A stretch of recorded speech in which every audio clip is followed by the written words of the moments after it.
Hi students, అందరికీ స్వాగతం. Welcome to LTX classes. నేను మీ SP Rajan alias SPR. So ఈరోజు మనం 27th జూన్ ఓకేనా 27th జూన్ 2023కి అయిన హిందూ న్యూస్ అనాలిసిస్ అనేది మనము చూడడానికి వచ్చేసాం. క్లియర్గా డీటెయిల్గా తెలుగు రాష్ట్రాల్లో ఉంటున్న ఏపీ తెలంగాణలో ఉంటున్న ప్రతి ఒక్క స్టూడెంట్కి ఒక క్వాలిటేటివ్గా హిందూ న్యూస్ అనాలిసిస్ అనేది అందించడానికి మనం వచ్చేసాము. సో ప్రతి ఒక్క స్టూడెంట్స్ ఎవరైతే తెలుగు రాష్ట్రాల నుండి కూడా యూపీఎస్సీ ప్రిపేర్ అవుతున్నారో వారందరికీ కూడా మన వీడియో అనేది చేరనిద్దాం. సో వాళ్ళకు కూడా రీచ్ అవుతూ వాళ్ళకు కూడా qualitative Hindu news analysis content అనేది మనం అందిస్తూ ఇంకా ముందుకు కొనసాగుతూ ఉంటాం.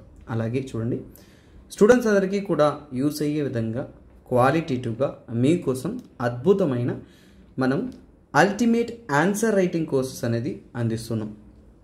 ముఖ్యంగా ప్రతి ఒక్క స్టూడెంట్స్కి తెలుసుకోవాల్సిన ఒక విషయం ఏంటంటే, ప్రిలిమ్స్, మెయిన్స్, ఇంటర్వ్యూ అని ఉంటున్న 3 స్టేజెస్లో ఉంటున్న యూపీఎస్సీలో ప్రిలిమ్స్ మార్క్స్ అనేది మీకు ఎంట్రీ పాస్ లాంటిది మెయిన్స్కి, కానీ మెయిన్స్ అండ్ ఇంటర్వ్యూ మార్క్సే మీకు ర్యాంక్. సో అందువల్ల స్టూడెంట్స్ ఒకటి ప్రిలిమ్స్లో ఉంటున్న సబ్జెక్ట్స్ అంతా కూడా మెయిన్స్లో కూడా కవర్ అవుతుంది. కాబట్టి స్టూడెంట్స్ అంతా కూడా మెయిన్స్ ఓరియంటెడ్గా ప్రిపరేషన్ చేస్తే మీ యొక్క సక్సెస్ రేట్ అనేది బెటర్గా అనేది ఉంటుంది. సో అలాంటి ఒక ఉద్దేశంలో స్టూడెంట్స్కి ఇంకా కూడా బెటర్ అయిన లెర్నింగ్ క్రియేట్ చేయాలనే దానికోసం మనము ఒక 2 ఇనిషియేటివ్ మెయిన్స్ పర్స్పెక్టివ్లో తీసుకొస్తున్నాం. సో ఇక్కడ డైలీ ఆన్సర్ రైటింగ్ కోర్స్ అనేది మనం అందిస్తూ ఉన్నాము. సో ఇక్కడ మీరు చూడొచ్చు, 1st జూలైకి అంతా కూడా ఈ యొక్క కోర్స్ అనేది ప్రారంభం అవబోతుంది. ఎవరైతే యూపీఎస్సీకి ఇంకా సిలబస్ కవర్ చేయకుండా అలాగే స్టార్టింగ్ స్టేజ్లో ఉంటూ ఎలాగైనా సరే మెయిన్స్లో నేను ఎక్సెల్ అవ్వాలి, నాకు మెయిన్స్ ఆన్సర్ రైటింగ్లో ఛాలెంజెస్ ఉన్నాయి, కొన్ని ఇష్యూస్ ఉన్నాయి, వాటన్నిటినీ నేను క్లాసెస్ ద్వారా వింటూ రోజువారీగా ఇంప్రూవ్ చేసుకోవాలి అని ఉంటున్న ప్రారంభం అంటే స్టార్టింగ్ స్టేజ్లో ఉంటున్న స్టూడెంట్స్ అందరికీ కూడా ఈ కోర్స్ అనేది వర్తిస్తుంది అనమాట. ఎలా సార్ అంటే, మీకు డైలీ మీకు ఆన్సర్ రైటింగ్ అనేది కండక్ట్ చేస్తూ ఉంటాము. దాంట్లో కరెక్షన్, ఫీడ్బ్యాక్, మీరు ఇంప్రూవ్ చేయాల్సిన స్ట్రాటజీస్ ఏంటి, టెక్నిక్స్ ఏంటి అనేది మీకు నేను వివరంగా అనేది అందిస్తూ ఉంటాం. మోడల్ ఆన్సర్స్ కూడా మీకు అందిస్తూ ఉంటాము. యూపీఎస్సీ ప్రొస్పెక్టివ్లో మీకు మనము సబ్జెక్ట్ అనేది తీసుకెళ్తూ ఉంటాం. ఈ ఒక కోర్స్ అనేది ఆన్లైన్ అండ్ ఆఫ్లైన్ 2 పద్ధతిలో మీకు అందుబాటులో అనేది ఉంటుంది. ప్రముఖంగా తీసుకున్నాము అంటే ఆన్లైన్ పద్ధతిలో ఇంపార్టెంట్లీ 10,000 రూపీస్ అనేది లైఫ్ టైం వ్యాలిడిటీ కోర్స్కి మనం ఛార్జ్ చేస్తున్నాం. అలాగే ఆఫ్లైన్ పద్ధతిలో హైదరాబాద్ నుంచి ప్రిపేర్ అవుతున్న స్టూడెంట్స్కి వచ్చేసి 15,000 రూపీస్ అని మనం ఛార్జ్ అనేది చేస్తున్నాం. ఇది ఈ కోర్స్ యొక్క డీటెయిల్స్. అలాగే యూపీఎస్సీ మెయిన్స్ పర్స్పెక్టివ్లో మీకోసం మనం ఏంటంటే ఇయర్ లాంగ్ టెస్ట్ సిరీస్ అనేది సంవత్సరం అంతటా కూడా మీకు జరుగుతూనే ఉంటుంది, వీక్లీ జరుగుతూ ఉంటుంది. So this is a best qualitative preparations. ఇది స్టార్టింగ్ దశలో ఉంటున్న స్టూడెంట్స్కి కాదు, కొంత మాత్రం సిలబస్ కంప్లీట్ చేసిన ఓకే సీనియర్ మోస్ట్ స్టూడెంట్స్ అని చెప్పొచ్చు. అంటే సిలబస్ కంప్లీట్ చేసి చాలామంది హైదరాబాద్ లాంటి ప్రాంతాల్లో ఏంటంటే వారు ఎలాగైనా సరే ప్రిపేర్ అవుతూ ఉండాలా, ఒక టెస్ట్ సిరీస్ ఉంటే బాగుంటుంది, రెగ్యులర్గా గైడెన్స్ టెస్ట్ సిరీస్ రాస్తూ కాంపిటేటివ్గా మనకి వెళ్ళడానికి బెటర్గా ఉంటుందని అనుకుంటున్న ప్రతి ఒక్క స్టూడెంట్స్కి యూస్ అయ్యే విధంగా ఏంటంటేనా ఈ యొక్క టెస్ట్ సిరీస్ అనేది మీకు అందించడం అనేది జరుగుతుంది. అలాగే ఇది కూడా ఆఫ్లైన్ అండ్ ఆన్లైన్ మోడ్లో ఉంటుంది. సో మీకు ఒక ఇంపార్టెంట్ అనౌన్స్మెంట్ ఏంటంటే, ఈ యొక్క కంప్లీట్ టెస్ట్ సిరీస్ అనేది మీకు మెంటార్షిప్ వచ్చేసి ఆల్రెడీ ఆల్ ఇండియా ర్యాంకర్ దగ్గర నుంచే కూడా మీకు అందించడం అనేది జరుగుతుంది. అలాగే మీకు కరెంట్లీ సర్వీస్లో ఉన్నారు వారు, సో వారి దగ్గర నుంచే మీకు ఏంటంటే మెంటార్షిప్ గైడెన్స్ అనేది కూడా ఇవ్వడం అనేది జరుగుతుంది. సార్ దీనికి సంబంధితమైన ఇన్ఫర్మేషన్ ఇంకా మేము తెలుసుకోవాలనుకుంటున్నారంటే ఇక్కడ కాంటాక్ట్ నెంబర్ అనేది ఇవ్వబడింది. సో మీరు కాంటాక్ట్ అవ్వచ్చు, వారు తగినటువంటి ఇన్ఫర్మేషన్ అనేది ఇస్తారు. చాలా స్టూడెంట్స్కి మీకు మోటివేటింగ్గా ఉంటుంది. అలాగే చాలామంది ఏంటంటే ప్యాసివ్ అయిపోయింటారు, వారందరికీ కూడా ఇది ఒక golden opportunity. Never miss this opportunity. ఇందులో మీకు ఎస్ఏ, జనరల్ స్టడీస్ అన్నీ కూడా కాంప్రహెన్సివ్గా టెస్ట్ సిరీస్ కండక్ట్ చేస్తూ, ఎవాల్యుయేట్ చేస్తూ, క్రిటికల్ అనలైజ్ చేస్తూ, ఫీడ్బ్యాక్ ఇస్తూ మీకు మోడల్ ఆన్సర్స్ కూడా అందిస్తారు. ఇతర డౌట్స్ ఉంటే కాంటాక్ట్ నెంబర్ని కాంటాక్ట్ అవ్వండి, వారు మీకు ఇన్ఫర్మేషన్ ఇస్తారు. అలాగే ఇది కాదు సార్, నాకు కాంప్రహెన్సివ్గా కంప్లీట్ యూపీఎస్సీ కోర్స్ కావాలి అనుకుంటున్నారు అంటే మీకోసం మనం యూపీఎస్సీ ఇన్ఫినిటీ కోర్స్ అని అందిస్తున్నాం. ఆఫ్లైన్ పద్ధతిలో హైదరాబాద్ మరియు విశాఖపట్నంలో 1st జూలైకి అంతా కూడా కొత్త బ్యాచెస్ అనేది స్టార్ట్ చేస్తున్నాం. మర్చిపోవద్దు, మీకైన ఫీజు అనేది 80,000 రూపీస్ ఉంటుంది. దట్ టు 30th జూన్ వరకు మాత్రమే. 1st జూలై నుంచి ఫీజు అనేది 20,000 రూపీస్ రివైజ్ చేయడం అనేది జరుగుతుంది. మీకు నెలసరి 10,000 కట్టుకుంటూ ఈఎంఐ పద్ధతిలో కూడా పే చేసే అవకాశం కూడా కల్పిస్తున్నాం. సింగిల్ టైం పే చేసిన స్టూడెంట్స్కి 10,000 రూపీస్ దాకా డిస్కౌంట్ అందిస్తున్నాం. So don't waste the time, ఎందుకంటే ఇక 3 days మాత్రమే ఉంది ఈ యొక్క కోర్స్ యొక్క వ్యాలిడిటీకి. తర్వాత తీసుకుంటున్నారంటే ఆన్లైన్ పద్ధతిలో కూడా మీకోసం ఫుల్ కోర్స్ అనేది అందుబాటులో ఉన్నాయి. 60,000 రూపీస్ దాని యొక్క ఫీజు. మీరు నెలసరి 5,000 చొప్పున కట్టుకుంటూ కూడా ఈఎంఐ ఆప్షన్స్ ద్వారా కూడా ఫీజు పే చేయొచ్చు. సింగిల్ టైం పే చేసిన వారికి 10,000 రూపీస్ డిస్కౌంట్. 30th జూన్లోగా జాయిన్ అవుతున్న వారికి కూడా 10,000 సేవ్ చేసుకునే అవకాశం అనేది ఉంటుంది. ఎందుకంటే 1st జూలై తర్వాత మీ ఫీజు అనేది 60 నుంచి 70,000గా ఇంక్రీజ్ అనేది అయ్యే అవకాశాలు ఉన్నాయి. కాబట్టి those are interested in preparing for UPSC examination, Telugu రాష్ట్రాల నుండి యూపీఎస్సీ ప్రిపేర్ అవుతున్న ప్రతి ఒక్క స్టూడెంట్కి యూస్ అయ్యే విధంగా అనేది ఏంటంటే ఈ యొక్క కోర్సెస్ అనేది అంత అద్భుతంగా, డీటెయిల్గా, నీట్గా, క్లీన్గా మీకోసం అందిస్తూ ఉన్నాం. Don't miss this golden opportunity, this is it. So ఈ రోజు యొక్క కంటెంట్లోకి వెళ్ళడానికి ముందు నిన్న మనము ఒక క్వశ్చన్ అనేది చూసాం. ఎంసీక్యూలో మనం ప్రీవియస్ ఇయర్ క్వశ్చన్స్ నుంచి కూడా చూసినాం. సో ఆల్టర్నేటివ్ పద్ధతిలో మోడర్న్ మెథడ్లో ఒక క్వశ్చన్ చెప్తాను, ప్రీవియస్ ఇయర్ క్వశ్చన్స్లో ఒకటి చెప్తాను. సో ఇలా మనం పార్టిసిపేటివ్గా వెళుతున్నప్పుడు ఏంటంటే మీ యొక్క ప్రిపరేషన్ అనేది చాలా క్వాలిటేటివ్గా అనేది మారుతుంది. So that's what. సో చాలామంది రైట్ కమెంట్స్ అనేది చేశారు, బట్ ఈ క్వశ్చన్లో ఉంటున్న హింట్ ఫ్యాక్టర్ ఏంటో నేను చెప్తాను అన్నమాట. సో ఈ క్వశ్చన్ చూసాము అంటే it is about the solar storm లేదంటే సోలార్ ఫ్లేర్. సో చూడండి, ఫస్ట్ ఆఫ్ ఆల్ ఏంటంటే మనకి సన్, సో ఇది మీకు జాగ్రఫీలో వస్తుంది, ఓకేనా. సో జాగ్రఫీలో ఫస్ట్ చాప్టర్లోనే వస్తుంది. సన్ నుంచి ఎమిట్ అవుతున్న, ఓకేనా, సో స్ట్రాంగ్ ఎలక్ట్రోమాగ్నెటిక్ రేడియేషన్. ఏంటది? Electromagnetic radiation. సో సన్ నుంచి కూడా ఎలక్ట్రోమాగ్నెటిక్ రేడియేషన్ అనేది ఏంటంటే ఎమిట్ అనేది అవుతుందన్నమాట. అలా ఎమిట్ అవుతున్న ఎలక్ట్రోమాగ్నెటిక్ రేడియేషన్ ఎక్కడి నుంచి? సన్ యొక్క అట్మాస్ఫియర్ నుంచి, సన్ యొక్క ఉపరితలం నుంచి, ఓకేనా. సన్ యొక్క ఉపరితలం నుంచి, అట్మాస్ఫియర్ నుంచి కూడా ఏంటంటేనన్నా ఇవి ఎమిట్ అనేది అవుతుందన్నమాట. ఇది ఎమిట్ అవ్వడానికి ముఖ్యమైన కారణం అంటే కరోనల్, ఓకేనా, కరోనల్ మాస్ ఎజెక్షన్ అంటాం, ఓకేనా. కరోనల్ మాస్ ఎజెక్షన్ అని అంటాం. The reason behind it is coronal mass ejection. ఇది ఒక సోలార్ ఫెనామినా. ఇక్కడి నుంచి లాంచ్ అవుతున్న ఈ యొక్క ఎలక్ట్రోమాగ్నెటిక్ రేడియేషన్ అనేది హై ఎనర్జైజ్డ్ పార్టికల్స్గా, చాలా వరకు ఎనర్జైజ్డ్ పార్టికల్స్గా అనేది ఇది ట్రావెల్ అయ్యి ఎర్త్కి అనేది రీచ్ అవుతుంది అనమాట. ఇందులో చాలా వరకు ఏంటంటే ఎలక్ట్రాన్స్ ఉంటాయి, ఓకేనా, ప్రోటాన్స్ ఉంటాయి. వాటిని మనం ఏమంటాం? ఎలక్ట్రాన్స్, ప్రోటాన్స్, వాటిని ఏమంటాం మనం? చార్జ్డ్ పార్టికల్స్ అని అంటాం, ఓకేనా. ఏమంటాం? చార్జ్డ్ పార్టికల్స్, ఓకేనా. చార్జ్డ్ పార్టికల్స్ అని అంటాం. ఈ చార్జ్డ్ పార్టికల్స్ ఏవైతే వస్తున్నాయో ఈ చార్జ్డ్ పార్టికల్స్ అనేది చాలా వరకు, ఓకేనా, సో చాలా వరకు ఏంటంటే ఇది ఎలక్ట్రోమాగ్నెటిక్ స్పెక్ట్రమ్ ద్వారా ట్రావెల్ అవుతూ డిఫరెంట్, ఓకేనా, డిఫరెంట్ వేవ్ లెన్స్లో ముఖ్యంగా, అతి ముఖ్యంగా ఏంటంటే చూడండి రేడియో వేవ్స్గా, ఓకేనా, రేడియో వేవ్స్ నుంచి కూడా gamma waves, radio waves, gamma waves, ఇలా వైడ్ రేంజ్ ఆఫ్ వేవ్స్గా అనేది మనకి రిలీజ్ అనేది అవుతుంది. ఇందులో హై ఇంపాక్ట్ ఎనర్జీ ఉంటున్నప్పుడు, ఎర్త్కి రీచ్ అవుతున్నప్పుడు, ఎర్త్లో ఉంటున్న కమ్యూనికేషన్ నెట్వర్క్ ఏదైతే ఉంటుందో, అలాగే ఎర్త్లో ఉంటున్న ముఖ్యమైన విషయాలు, ఫర్ ఎగ్జాంపుల్ ఏంటంటే వాటిని ఇక్కడ ఆప్షన్లో ఇచ్చారు. ఎర్త్లో ఉంటున్న వేటిని అది ఇంపాక్ట్ చేస్తుంది అనేది అడిగారు. సో ఇక్కడ ఇవ్వబడిన ఆప్షన్స్ చూద్దాము, అందులో మనం సమాధానాలు వెతుకుదాం. GPS and navigation systems could fail. ఖచ్చితంగా చూడండి, జీపీఎస్ అండ్ నావిగేషన్ అంతా కూడా శాటిలైట్ కమ్యూనికేషన్ ద్వారా జరుగుతుంది. శాటిలైట్ కమ్యూనికేషన్ అనేది ఖచ్చితంగా ఏంటంటే ఈ చార్జ్డ్ పార్టికల్స్ వల్ల ఎలక్ట్రోమాగ్నెటిక్ రేడియేషన్ వల్ల డిస్టర్బ్ అవుతుందంటే ఖచ్చితంగా డిస్టర్బ్ అవుతుందని చెప్పొచ్చు. అంటే ఈ ఆప్షన్ అనేది కరెక్ట్. అంటే 1 అనే ఆప్షన్ కరెక్ట్ అన్నప్పుడు 1 ఆప్షన్ ఎక్కడుందో చూసుకోవాలి. మూడిట్లో ఉంది, ఒక దాంట్లో లేదంటే I will eliminate that option. So చూడండి, చాలా జాగ్రత్తగా చక్కగా ఎలిమినేషన్ పద్ధతిలో రాయొచ్చు. 2022లో ఇచ్చిన ఒక ఆన్సర్ ఇది. సో ఇప్పుడు సెకండ్ ఆప్షన్లోకి నేను వస్తున్నానండి. సో ఇక్కడ చూసామంటే tsunami could అక్కర్ in equatorial reason. Tsunami అనేది ఎందుకు అవుతుందో మనము జాగ్రఫీలో చదువుంటాం. సునామీ రావడానికి గల కారణం ఏంటండి? సునామీ రావడానికి గల కారణం ఏంటంటే ఎర్త్ క్వేక్, అంటే సీస్మిసిటీ, ఓకేనా, సీస్మిక్ యాక్టివిటీ. ఎక్కడా కూడా ఒక ఎలక్ట్రోమాగ్నెటిక్ రేడియేషన్ వల్ల సునామీ వస్తుంది, అది కూడా అతి ప్రత్యేకంగా ఈక్వేటర్ పరిధిలో వస్తుంది అనేది మనం ఎప్పుడూ చదవలేదు, ఇజంట్ ఇట్? సో అందువల్ల we can eliminate this option. 2 అనేది తప్పు అనేది ఇక్కడ ప్రూవ్ అవుతుంది.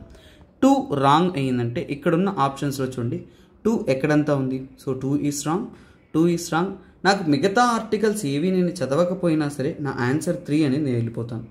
నేను అందుకే నేను మీకు చెప్పాను, చాలా చాలా పెద్ద క్వశ్చన్గా ఉంటుంది, కానీ మనం చదివితే సులువుగా ఆన్సర్ చేయగలిగిన క్వశ్చన్ ఇదేనండి. సో ఇక్కడ మనం నెక్స్ట్ పాయింట్స్ కూడా చూద్దాం. Power grids could be damaged. ఒక విషయం చెప్తున్నాను, ఈరోజు ఆఫ్లైన్ క్లాస్లో కూడా స్టూడెంట్ ఇదే డౌట్ అడిగారు. సో ఇక్కడ చూడండి, పవర్ గ్రిడ్స్ అంటే ఏంటి నాన్న? సో పవర్ గ్రిడ్స్ అంటే ఎలక్ట్రిసిటీ, అవునా, ఎలక్ట్రిసిటీ, ఓకేనా, ఎలక్ట్రిసిటీ ఫ్లో కదా. సో ఎలక్ట్రిసిటీలో ఏం ఫ్లో అవుతుంది, ఎలక్ట్రాన్స్ అనేది ఫ్లో అవుతాయి. ఎలక్ట్రాన్స్ అనేది ఫ్లో అవుతుంది కాబట్టి అవి మ్యాగ్నెటిక్ ఎలక్ట్రోమాగ్నెటిక్ రేడియేషన్స్ వల్ల లేదంటే ఈ చార్జ్డ్ పార్టికల్స్ వల్ల డిస్టర్బ్ అవుతుందా అంటే ఖచ్చితంగా డిస్టర్బ్ అవుతుందని చెప్పొచ్చు. సో అందువల్ల థర్డ్ ఆప్షన్ అనేది కరెక్ట్. తర్వాత చూడండి, intense Aurora's occur in the earth. So ఈ పాయింట్ని నేను మీకు చక్కగా చెప్తా చూడండి. ఎర్త్లో మనకి ఎప్పుడు కూడా ఈ నార్దర్న్ హెమిస్ఫియర్లో సదర్న్ హెమిస్ఫియర్లో aurora borealis and aurora australis అనేది ఫామ్ అవుతుంది. అంటే అరోరాస్ ఫామ్ అవుతాయి. ఈ అరోరాస్ అనేది ఎలా ఫామ్ అవుతాయి అంటే ఎప్పుడు కూడా చార్జ్డ్ పార్టికల్స్ అంటే సోలార్ విండ్స్ నుంచి వస్తున్న చార్జ్డ్ పార్టికల్స్ ఏవైతే ఉన్నాయో, సో చార్జ్డ్ పార్టికల్స్ ఏవైతే ఉన్నాయో అవి మన ఎర్త్ యొక్క ఓకేనా, సో ఎర్త్ యొక్క ఐనోస్పియర్లో ఓకేనా, ఎర్త్ యొక్క ఐనోస్పియర్లో ఇంటరాక్ట్ అవుతున్నప్పుడు అక్కడ అవి ఏంటంటే ఒక ల్యూమినస్ లైట్ అనేది ప్రొడ్యూస్ చేస్తుంది. ఓకేనా, ల్యూమినస్ లైట్ అంటాము.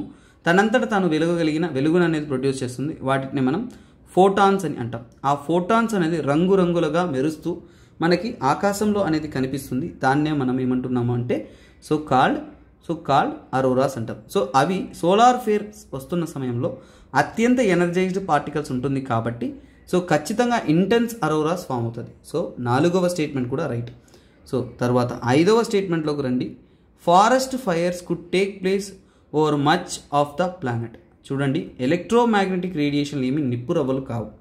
అందువల్ల over the much of the మన అంటే ప్లానెట్ మొత్తం కూడా ఫారెస్ట్ ఫైర్ వచ్చే అవకాశం ఉందంటే నో, రాంగ్.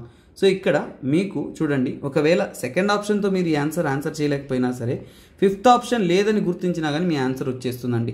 ఇక్కడ చూడండి, 5th ఆప్షన్ లేని ఆప్షన్ 1, 2, 3 ఓకేనా, ఈ మూడింటిని ఎలిమినేట్ చేసి 5th ఆప్షన్ లేనిది ఇది ఒకటే కదా.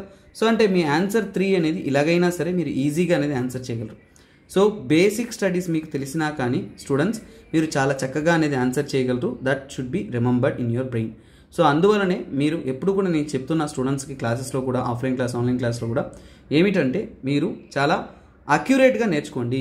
వెన్ యు ఆర్ ప్రిపేరింగ్, మీ ప్రిపరేషన్ అనేది అక్యూరసీ మీద ఉండాలి. అంటే మీకు తెలిసిన ఒకటైనా కానీ సక్రమంగా తెలుసుంటే అది మీకు ఖచ్చితంగా సహాయపడుతుంది అనేది సమాధానం. ఆర్బిట్స్ ఆఫ్ శాటిలైట్స్, ఖచ్చితంగా శాటిలైట్స్ డిస్టర్బ్ అవుతున్నప్పుడు ఖచ్చితంగా శాటిలైట్ ఆర్బిట్స్ కూడా డిస్టర్బ్ అవుతుంది. తర్వాత ఇక్కడ చూడండి 7వ point, short wave radio communication of or aircraft flying over polar regions could be interrupted. అంతేనండి, రేడియో కమ్యూనికేషన్ ఇబ్బంది పడుతుంది అనేది స్టేట్మెంట్ కరెక్టే. సో అందువల్ల మీరు ఆన్సర్ ఈజీగా 3rd ఆప్షన్ అనేది ప్లేస్ చేయగలరు. This is how beautifully answering a question అన్న. సో ఇప్పుడు మనము తెలుసుకున్నాము. తర్వాత ఈరోజు యొక్క ఆర్టికల్లోకి ఎంటర్ అయిపోయి సో మనం ఫస్ట్ కరెంట్ అఫైర్స్లోకి ఎంటర్ అయ్యామంటే చూడండి, deadline to apply for higher PF pension extended to July 11th. So ఇక్కడ హయ్యర్ పిఎఫ్ రావడానికి కోసం ఓకేనా, హయ్యర్ పిఎఫ్ పెన్షన్ స్కీమ్ అనేది గవర్నమెంట్ ద్వారా లాంచ్ చేయడం అనేది జరిగింది. సో దానికోసం డెడ్లైన్ అనేది July 11th అనేది ఎక్స్టెండ్ చేశారు. సో ఇక్కడ మీకు ఎగ్జామ్ పాయింట్ ఆఫ్ వ్యూలో తీసుకెళ్తున్నప్పుడు మీరు ఏంటంటే ఈ యొక్క ఈపీఎఫ్ఓ అంటే ఏంటో తెలుసుకోవాలి. ఓకేనా, ఈపీఎఫ్ఓ అంటే ఏంటి, employing provident fund organization. So ఇక్కడ చూడండి ఎంప్లాయీ, సో ఒకటి చూద్దాము, employee provident fund organization. So employee provident fund organization EPFO అంటే. సో ఇది ఎలా ఫామ్ అయింది, ఎలాగొచ్చింది, ఏంటి అనేది మనం ఖచ్చితంగా ఏంటంటే బ్యాక్గ్రౌండ్ డీటెయిల్తో సహా మనం స్టడీ చేస్తాం. సో ఈపీఎఫ్ఓ అనేది ఫస్ట్ ఆఫ్ ఆల్ తీసుకున్నామంటే అది ఒక స్టాట్యుటరీ ఆర్గనైజేషన్. ఓకేనా, స్టాట్యుటరీ అంటే ఏంటి, సో మనం బాగా ఆలోచించామంటే స్టాట్యుటరీ అనేది ఏంటంటే మనకి ఒక లా అంటే పార్లమెంటరీ లా ద్వారా ఫామ్ అయింది. అలాంటప్పుడు ఈ యొక్క స్టాట్యుటరీ బాడీ ఫామ్ అవ్వడానికి యాక్ట్ ఏంటి అని మనం తెలుసుకున్నామంటే ఎంప్లాయీ ప్రావిడెంట్ ఫండ్ యాక్ట్. ఓకేనా, ఎంప్లాయీస్ ప్రావిడెంట్ ఫండ్ యాక్ట్ అంటారు. ఓకేనా, ప్రావిడెంట్ ఫండ్ యాక్ట్. ఈ యాక్ట్ ఎప్పుడు వచ్చిందని మనం ఆలోచించాలి. ఈ యాక్ట్ అనేది 1952లో వచ్చింది. ఆ యాక్ట్ని అనుసరించి ఏంటంటే చాలా వరకు ఏంటంటే ఫంక్షనింగ్ అంతా కూడా దీని ద్వారా జరుగుతుంది. ఇందులో చాలా వరకు తీసుకున్నామంటే ముఖ్యంగా 2-3 ఆర్గనైజేషన్స్ అనేది బోర్డ్స్ అనేది కలిపి ఉంటుంది. దీన్ని యాక్చువల్గా ఏంటంటే ట్రైపార్టైట్. ఓకేనా, ట్రైపార్టైట్ బోర్డ్ అంటారు. ఇందులో 2 బోర్డ్స్ ప్రముఖమైన బోర్డ్స్ ఉంటాయి. దాన్ని ఏమంటామంటే సెంట్రల్ బోర్డ్ ఆఫ్ ట్రస్టీస్. ఓకేనా, సెంట్రల్ బోర్డ్ ఆఫ్ ట్రస్టీస్ అని ఉంటారు. సెంట్రల్ బోర్డ్ ఆఫ్ ట్రస్టీస్ తర్వాత మీరు గుర్తుపెట్టుకోవాలంటే ఎంప్లాయీ ప్రావిడెంట్ ఫండ్ ఈపీఎఫ్ ఉంటారు. సో ఇందులో స్టేక్ హోల్డర్స్ కానీ రిప్రజెంటేటివ్స్గా 3 పర్సన్స్ ఉంటారు. అందే మనం దాన్నే ట్రైపార్టైట్ అంటాం. అంటే గవర్నమెంట్ అంటే మనకి అందులో స్టేట్ గవర్నమెంట్ ఉంటుంది, సెంట్రల్ గవర్నమెంట్ ఉంటుంది.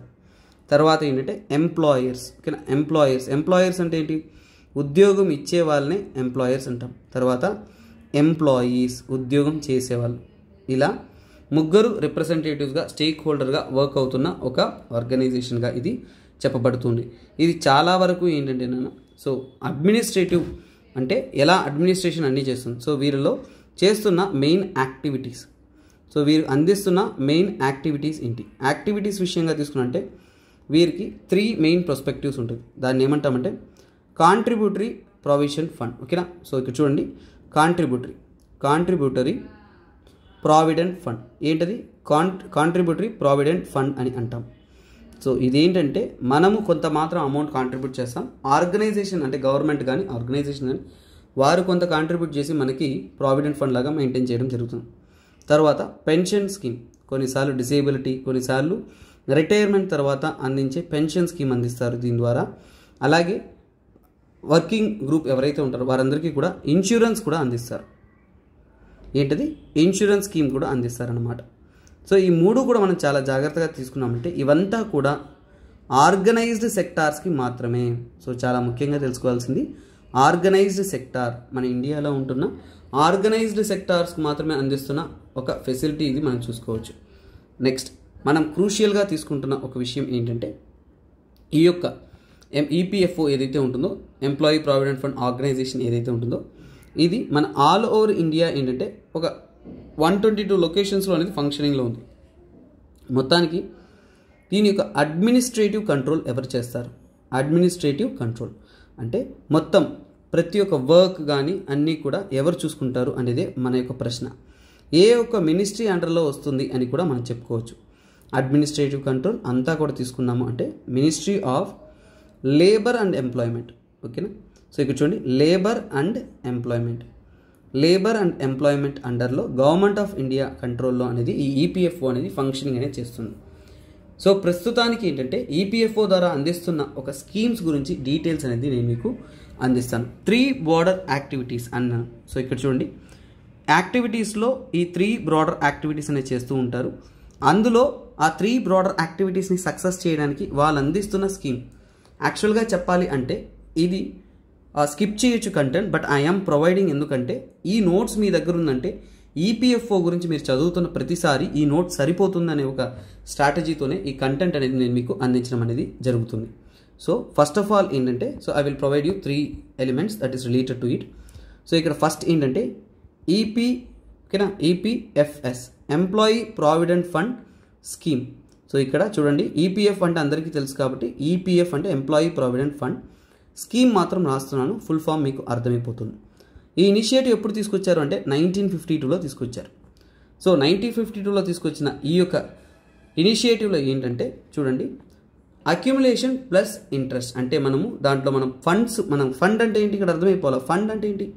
అది మనకి ఫండ్గా అనేది మనము దాన్ని మెయింటైన్ చేసుకోవచ్చు అనమాట. అంటే ఇప్పుడు మనకి కొన్ని అమౌంట్స్ కావాలంటే తీసుకోవడం కానీ ఫండ్గా తీసుకోవడం కానీ అన్నిటికీ కూడా ఒక పూల్ ఆఫ్ ఫండ్ అని చెప్పుకోవచ్చు.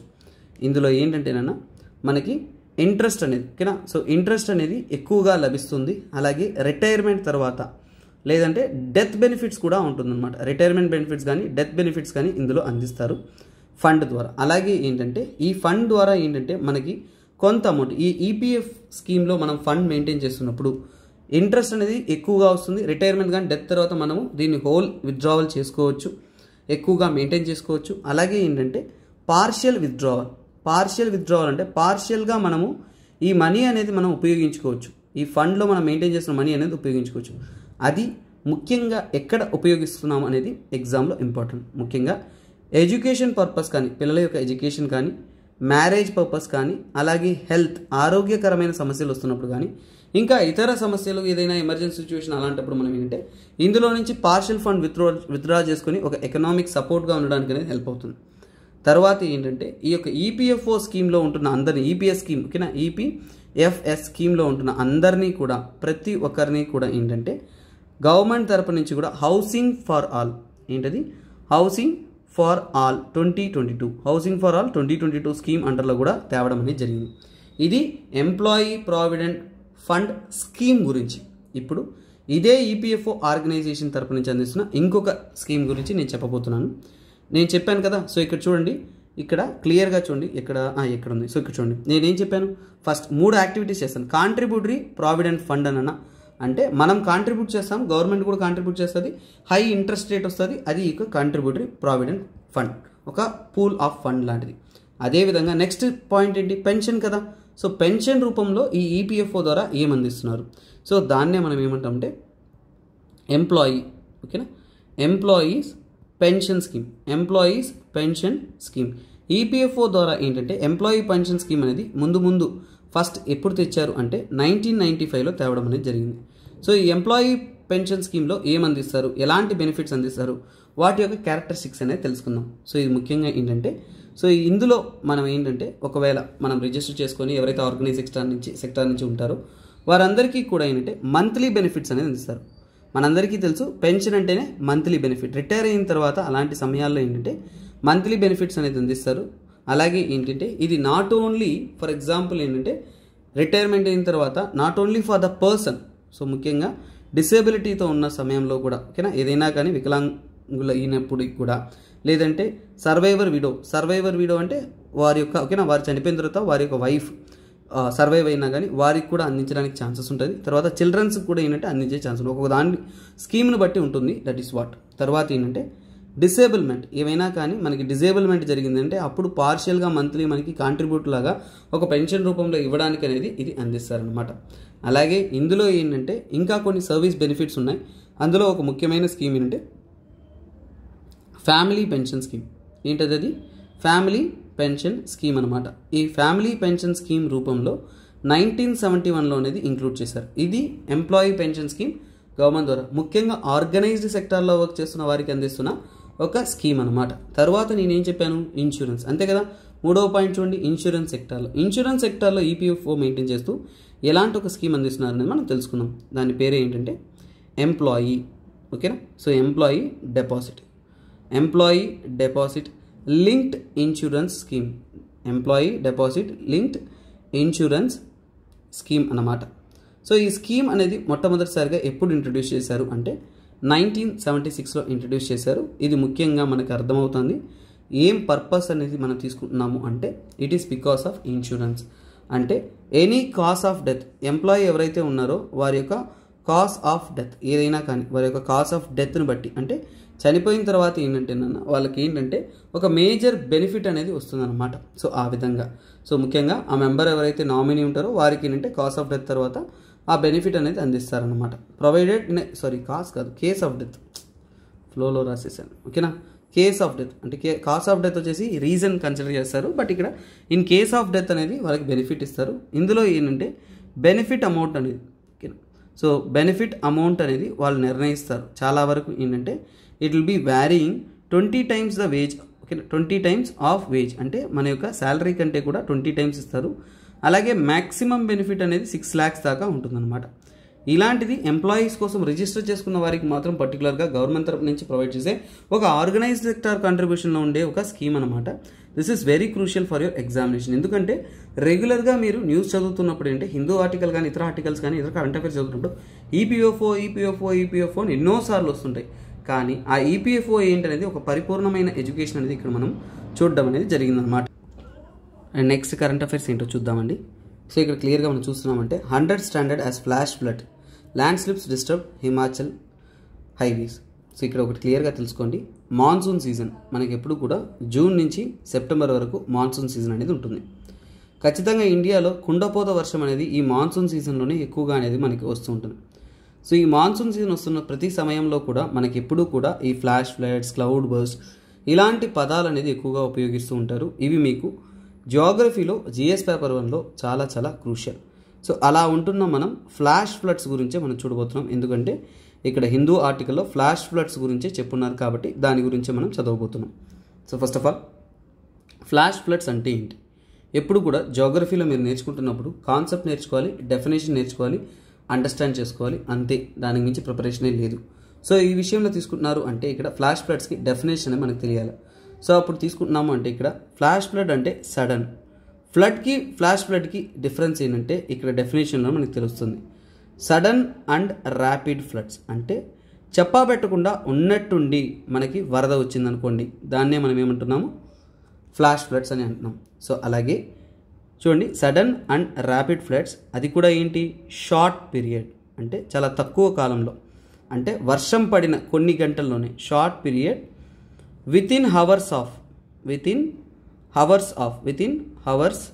ఆఫ్ హెవీ రెయిన్ఫాల్, అతిపెద్ద వర్షం పడిన కొన్ని గంటల్లోనే మనకి ఏంటంటే ఉన్నట్టుండి వరద వచ్చిందంటే దాన్నే మనం ఏమంటున్నాము అంటే సో కాల్డ్ ఫ్లాష్ ఫ్లడ్స్ అంటున్నాం. యాక్చువల్గా ఫ్లాష్ ఫ్లడ్స్కి అంటూ డెఫినేషన్స్ అనేది యూఎస్కి చెందిన మెటీరియాలజికల్ ఏజెన్సీ ఏదైతే ఉంటుందో వారు తెలుపుతున్న విషయం, ఓకేనా. మెటీరియాలజికల్ ఏజెన్సీ ఏం చెప్తుంది అనేది మనము తెలుసుకుందాం. యూఎస్కి చెందిన మెటీరియాలజికల్ ఏజెన్సీ విషయం ప్రకారం మనం చదువుతున్నాము అంటే అక్కడ ఉంటున్న నేషనల్ వెదర్ సర్వీస్ ప్రకారం ఏంటంటే ఫ్లాష్ ఫ్లడ్స్ అనేది ఎప్పుడు కూడా ఫ్లాష్ ఫ్లడ్స్, ఓకేనా. సో ఫ్లాష్ ఫ్లడ్స్ అనేది మనకి less than 6 hours of rainfall, 6 గంటల కంటే తక్కువ కాలంలో రెయిన్ఫాల్ పడి నీరు అక్యుములేట్ అయ్యి ఫ్లడ్ అనేది వచ్చిందంటే దాన్నే మనం ఏమంటున్నాము అంటే ఫ్లాష్ ఫ్లడ్స్ అంటాం అనేది యూఎస్ మెటీరియాలజికల్ ఏజెన్సీకి చెందిన నేషనల్ వెదర్ సర్వీస్ తరపు నుంచి కూడా తెలుపుతూ ఉన్నారు. సో ఇక్కడ ఏం జరుగుతుంది అంటే ఏ వార్నింగ్ లేకుండా ఫ్లాష్ ఫ్లడ్స్ అంటే నో వార్నింగ్ అంటే చూడండి, వరద అనేది ఏంటంటే మనకి మెల్లగా ఎదుగుతున్నది, నీటి మట్టం పెరుగుతున్నది మనకు కనిపిస్తుంది, తెలుస్తుంది. కానీ ఫ్లాష్ ఫ్లడ్స్ అనేది నో వార్నింగ్, ఏమీ ఉండదు. సడన్గా ఏమవుతుంది, మనకి ఉంటున్న నీటి పారుదల ప్రస్తుతానికి అంటే సడన్గా ఏంటంటే రివర్స్, నదులు ఏవైతే ఉన్నాయో అలాగే స్ట్రీమ్స్, చిన్న కాలువలు కానీ ఇలాంటివి ఏవైతే ఉన్నాయో అవి కానీ, అర్బన్ ఏరియా సిటీస్లో ఏంటంటే నీరు బయటికి వెళ్ళడానికి దారి లేకుండా బ్లాకేడ్ అయిపోయి ఉన్నట్టుండి పడుతున్న తక్కువపాటి కాలంలో ఉంటున్న వర్షంలో ఉప్పొంగిన నీరు అలా ప్రవహిస్తున్నప్పుడు దాన్నే మనం ఏమంటున్నాము అంటే ఫ్లాష్ ఫ్లడ్స్ అంటాం. ఇప్పుడు మనము ఈ ఫ్లాష్ ఫ్లడ్స్కి కారణాలు అంటే రీజన్స్ ఏంటి, ఇప్పుడు కూడా ఎగ్జామ్స్లో డెఫినేషన్స్, రీజన్స్, ప్రాబ్లమ్స్ ఇలా చదివారు అంటే ఎగ్జామ్ అనేది మీకు క్వాలిటేటివ్గా మారుతుంది. సో ఇక్కడ ఫ్లాష్ ఫ్లడ్స్ ఉండడానికి మెయిన్ కారణాలు అంటే మనందరికీ తెలిసిన కామన్ రీజన్ ఏంటంటే హెవీ రెయిన్ఫాల్, అతిపెద్ద వర్షం, కుండపోత వర్షం అంటాం, ఓకేనా. సో ఇలా కుండపోత వర్షం అనేది హెవీ రెయిన్ఫాల్ పడుతున్నప్పుడు అలాంటప్పుడు ఫ్లాష్ ఫ్లడ్స్ అనేది వస్తుంది. అలా కాకుండా ఇంకా మరిన్ని కారణాలు ఉన్నాయి ఫ్లాష్ ఫ్లడ్స్కి. అది ఏంటంటే డ్యామ్, ఏదైనా డ్యామ్ కానీ ఆర్ లెవీ అంటే ఆనకట్ట లాంటిది, డ్యామ్ కానీ ఆనకట్ట కానీ అలాంటివి ఏంటంటే ఫెయిల్యూర్ అయ్యాయి అంటే, అలాంటి ఫెయిల్యూర్స్ అయ్యాయి అంటే అలాంటి సమయాల్లో ఏంటంటే ఫ్లాష్ ఫ్లడ్ వచ్చే అవకాశాలు అనేది ఎక్కువగా ఉంటుంది. తర్వాత ఐస్ అంటే గ్లేషియల్ ప్రాంతంలో ఉంటున్న ఐస్ కానీ లేదంటే డెబ్రీస్, చెత్త చెదారం ఇవన్నీ కూడా అక్కడ ఉంటున్న వాటర్ని జామ్ చేసిందంటే, బ్లాక్ చేసిందంటే అక్కడి నుంచి ఒక్కసారిగా రిలీజ్ అవుతున్నప్పుడు వాటర్ ఏంటంటే సడన్గా అనేది ఏంటంటే అవి బర్స్ట్ అయ్యే అవకాశం ఉంటుంది.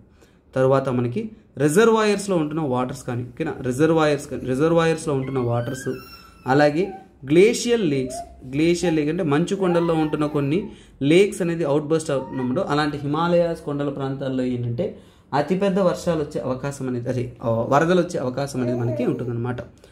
ఇంకొక మెయిన్ రీజన్ మనం తెలుసుకోవాల్సింది అంటే ఫ్లాష్ ఫ్లడ్స్కి ఏంటంటే క్లౌడ్ బస్ట్ అంటే ఏంటో మనము, ఇది కూడా సపరేట్ టాపిక్, ఖచ్చితంగా ఈ 2-3 రోజుల్లో ఏదో ఒక వారంలో అనేది ఈ టాపిక్ వస్తుంది, అక్కడ మనం తెలుసుకుందాము.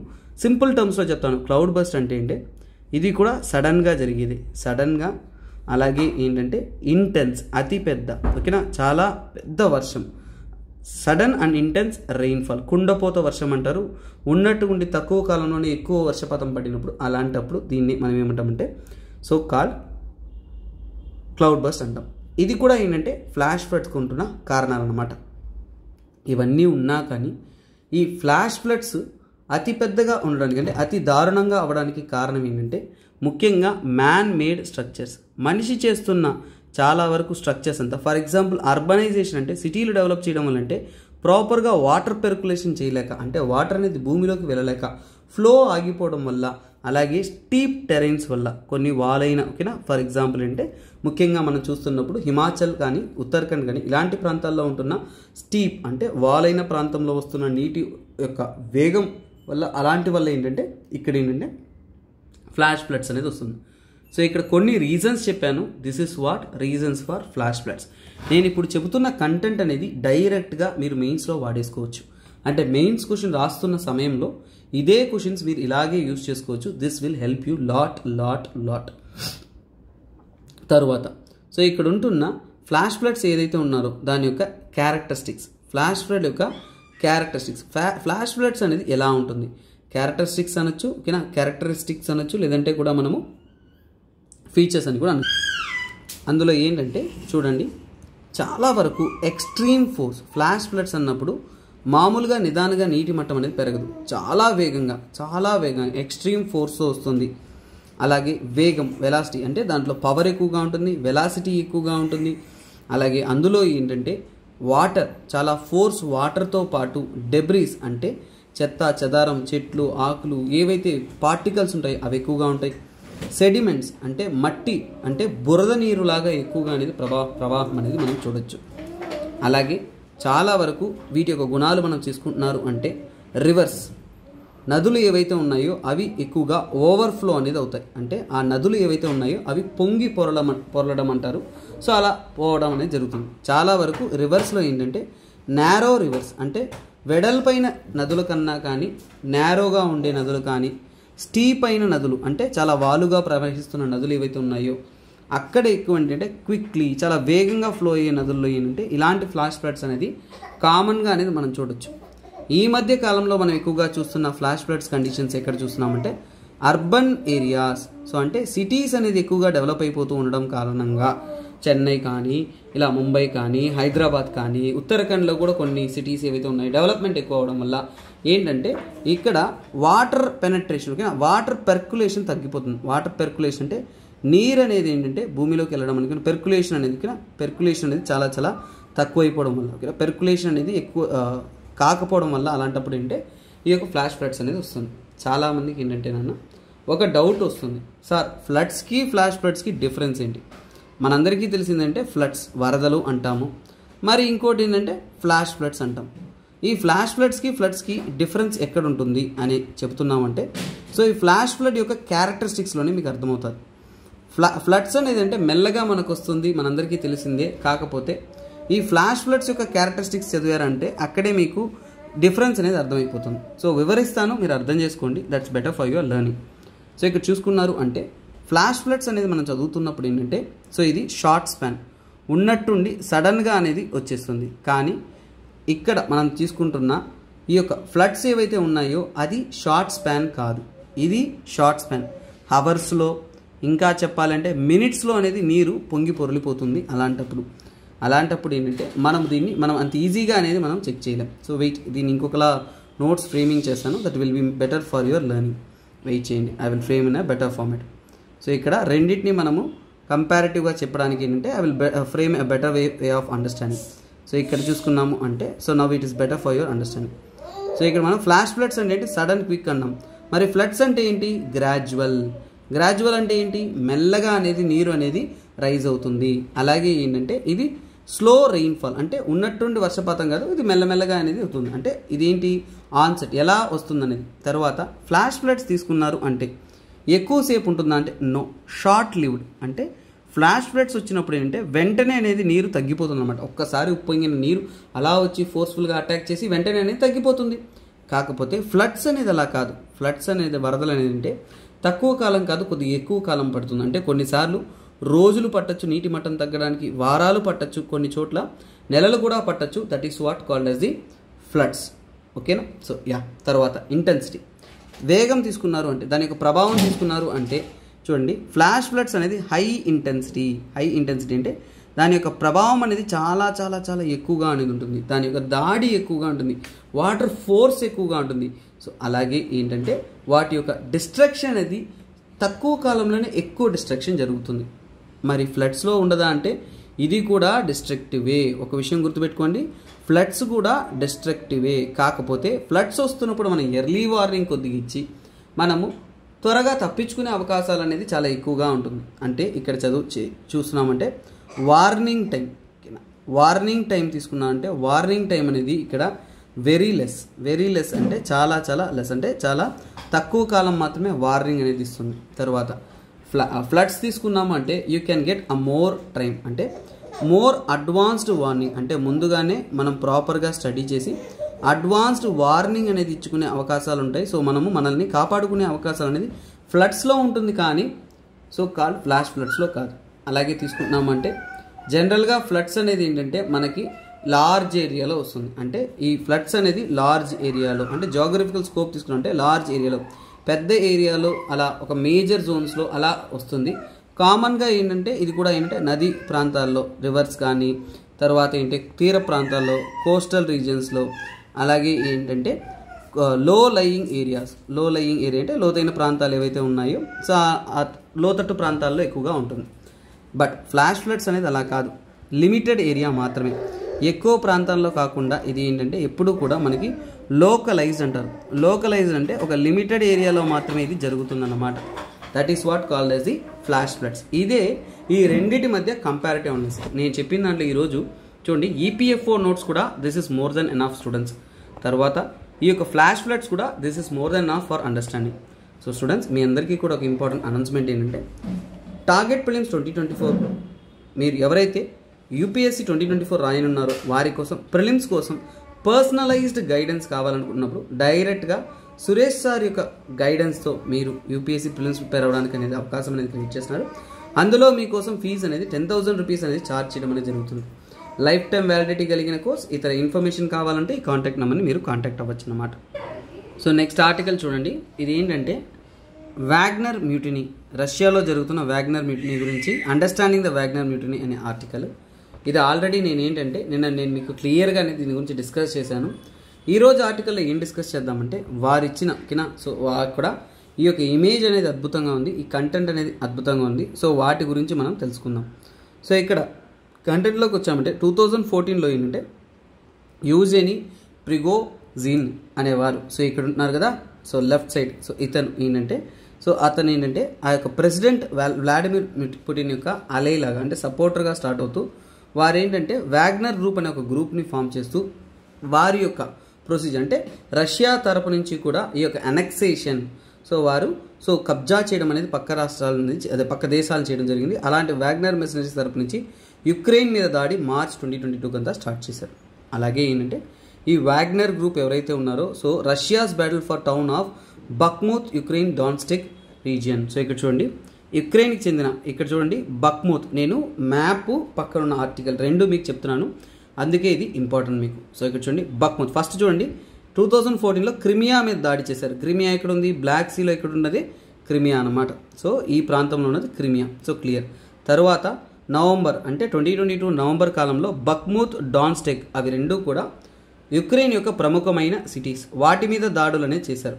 ఈ ప్రాంతం ఏదైతే ఉంటుందో ఈ పార్ట్ అంతా కూడా రష్యన్ కంట్రోల్, అంటే ఈ వాగ్నర్ మిషనరీ ఎవరైతే ఉన్నారో వారి కంట్రోల్లో ఉన్న ప్రాంతమే ఈ కొద్దిగా షేడీ రెడ్ కలర్లో ఉంటున్న భాగం అనమాట. తర్వాత తీసుకున్నాము అంటే చూడండి Prigozhin accuses Russian defence minister Sergei Shoigu and top general called Valery పేర్లు కఠినంగానే ఉన్నాయి, Gerasimov of withholding ammunition supply for fighters. అంటే ఇక్కడ చూడండి ఈ భాగంలో అంటే ఈ ప్రాంతాల్లో అటాక్ చేస్తున్న ఈ యొక్క వాగ్నర్ గ్రూప్కి చెందిన వారి యొక్క హెడ్ అయిన ప్రిగోజిన్ ఏం చెప్పారు అంటే రష్యా యొక్క డిఫెన్స్ మినిస్టర్ వారంతా కూడా మాకు అందవలసిన యుద్ధం చేస్తున్న యోధులకు సప్లైస్ అంతా కూడా ఆపేశారు అనేది వారి మీద అక్యూస్ అనేది అంటే కంప్లైంట్ అనేది చేయడం జరిగింది.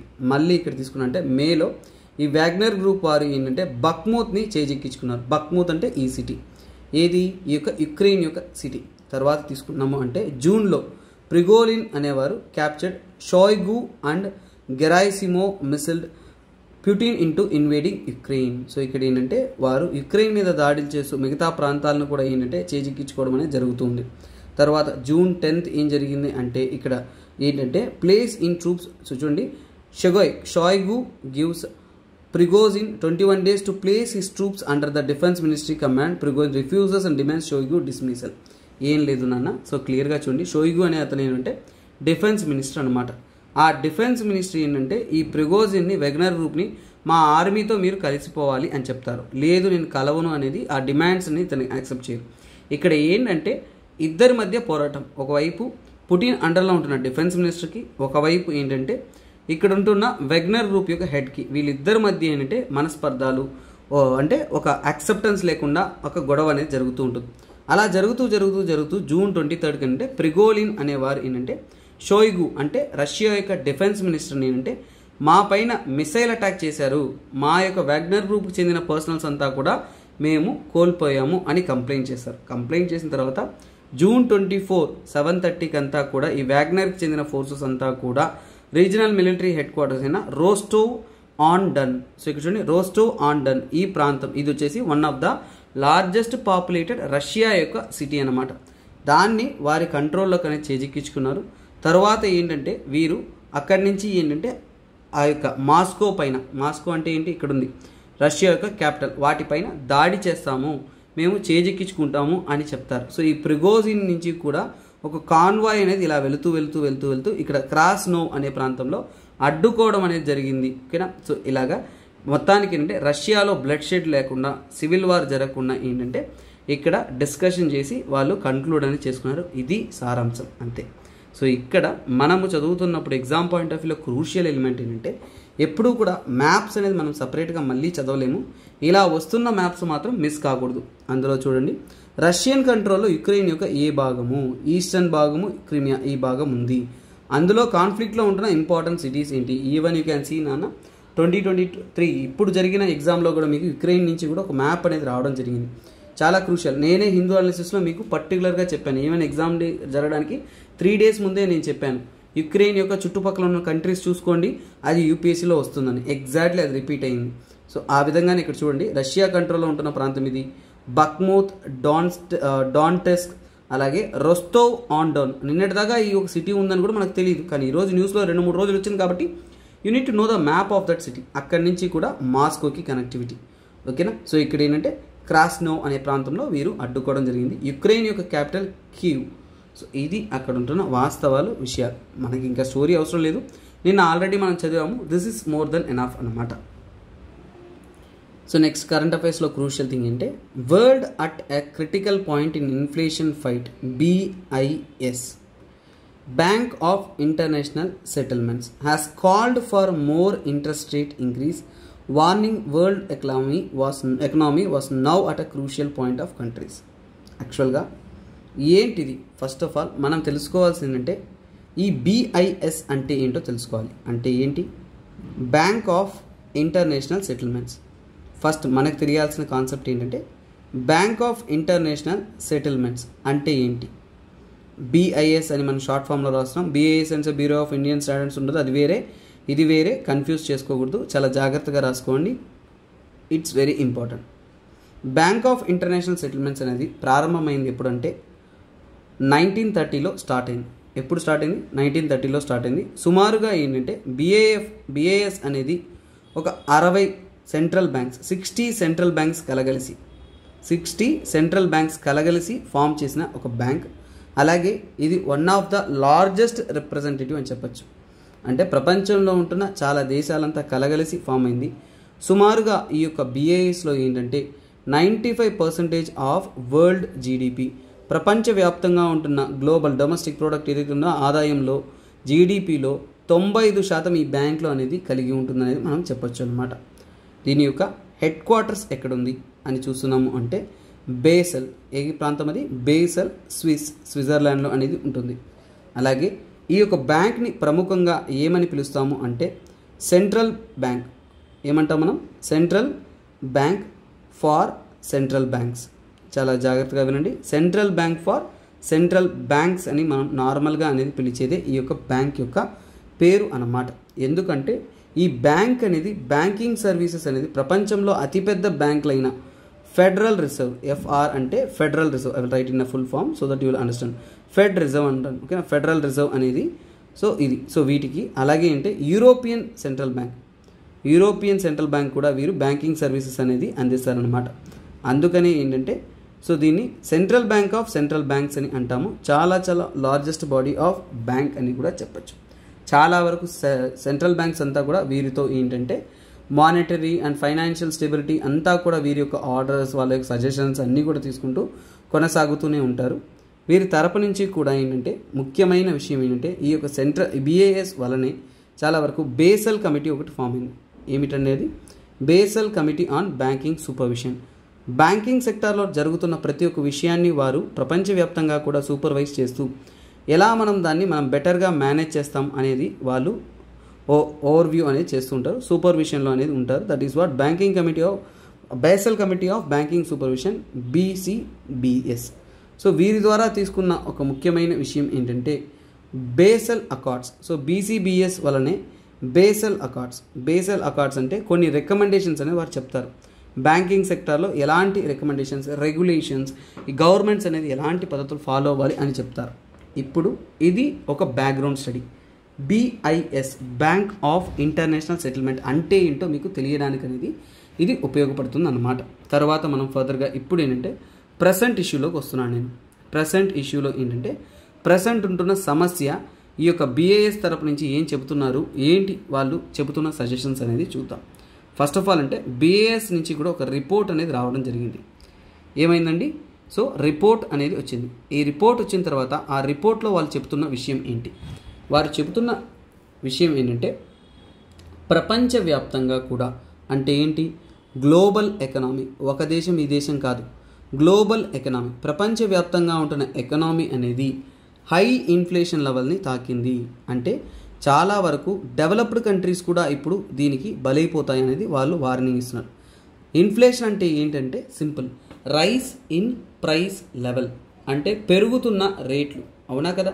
సో రేట్లన్నీ కూడా పెరుగుతూ ఉన్నప్పుడు మనం సామాన్యులు అనేది ఆ వస్తువులు అనేది కొనలేమన్నమాట. సో ఎప్పుడైనా కానీ ఇప్పుడు చూడండి, ఒక కేజీ బియ్యం అనేది మనకి ఇప్పుడు 50 రూపాయలు అలా దొరుకుతున్నాయి అనుకుంటున్నాం. సడన్లీ 500 రూపాయలు కేజీ బియ్యం అనుకోండి, 500 రూపీస్ అనుకోండి. సామాన్యుడికి 500 రూపీస్ ఒక రోజంతా పనిచేస్తే కూలీ డబ్బులే వస్తుంది. అలాంటప్పుడు మిడిల్ క్లాస్, లోవర్ మిడిల్ క్లాస్లో ఉన్న వాళ్ళు ఆ రైస్ కొనగలరా అంటే కొనలేరు. ఒక్క రైస్ మాత్రమే కాదు, టమాటో కేజీ 200 ఇలా అయ్యిందంటే మనకు వస్తున్న ఆదాయంతో మనం కొనగలమా అంటే లేదు. అంటే అవి చాలా పెద్ద ప్రభావం అనేది ఆ దేశం పైన కానీ అన్నీ జరుగుతుంది. మీరు ఎకనామిక్ క్లాసెస్ వింటున్నారు కాబట్టి అక్కడ మీకు ఇన్ఫ్లేషన్ అంటే ఏంటో అర్థమవుతుంది. There is no issues in it. So ఇక్కడ ఏంటంటే గ్లోబల్ ఎకనామీలో ఏంటంటే హైయెస్ట్ ఇన్ఫ్లేషన్ లెవెల్ తాకడం వల్ల ఇది చాలా చాలా ఇంపార్టెంట్. అంటే ఇప్పుడు అర్జెంట్ డెసిషన్స్ అనేది తీసుకోవాలి. అంటే అర్జెంట్ నిర్ణయాలు, అర్జెంట్ డెసిషన్స్ అనేది ప్రపంచవ్యాప్తంగా ఉంటున్న దేశాలన్నీ కూడా తీసుకోవాలనేది వాళ్ళు చెప్తున్నారు. ఏమంటున్నారు అంటే ఇంట్రెస్ట్ రేట్స్ని పెంచండి. ఎందుకంటే ఇంట్రెస్ట్ రేట్స్ని పెంచితే ఏంటంటే ఇంట్రెస్ట్ రేట్ తక్కువగా ఉంటే అందరూ కూడా డబ్బులు అనేది తీసుకుంటారు. ఇంట్రెస్ట్ రేట్స్ పెరిగిందంటే అందరూ డబ్బులు తీసుకోరు, అంటే బ్యాంకుల దగ్గర నుంచి డబ్బులు తీసుకోవడం అనేది చేయరు. సో అందువల్ల ఇంట్రెస్ట్ రేట్స్ని ఇంక్రీజ్ చేయమని ఈ యొక్క బ్యాంక్ ఆఫ్ ఇంటర్నేషనల్ సెటిల్మెంట్స్ తరపు నుంచి కూడా చెబుతున్నారు. ఇంకా అడిషనల్ ఇంట్రెస్ట్ రేట్స్ని మీరు పెంచండి. ఎందుకు? కంబాట్ ఇన్ఫ్లేషన్, ఇక్కడ పెరుగుతున్న ఇన్ఫ్లేషన్ని కంట్రోల్ చేయడానికి మీరు ఈ యొక్క రేట్ని పెంచండి అని చెప్తున్నారు. ఎందుకంటే గ్లోబల్ ఎకనామీ, సో ఇక్కడ చెప్పాం కదా, గ్లోబల్ ఎకనామీ అనేది ఒక క్రిటికల్ పాయింట్ని చేరుకుంది. ఇక నుంచి ఏంటంటే ఒక్కసారిగా ఇన్ఫ్లేషన్ వచ్చిందంటే మిడిల్ క్లాస్ పాపులేషన్, ఇక మేజర్ ఎకనామీస్ అన్నీ కూడా కొలాప్స్ అయ్యే అవకాశం అనేది ఉందనేది చెప్తున్నారనమాట. ఈవెన్ వారు చెప్తున్న విషయం నార్మల్ ఎకనామీస్ కాదు, టాప్ ఎకనామీస్, ప్రపంచవ్యాప్తంగా ఉంటున్న టాప్ ఎకనామీస్ కూడా కొలాప్స్ అయ్యే అవకాశం ఉందనేది వార్నింగ్ చేశారు. ఇది చాలా చాలా సీరియస్ వార్నింగ్, కొలాప్స్ అయ్యే అవకాశం అనేది ఉంటుంది అనేది చెప్తున్నారు.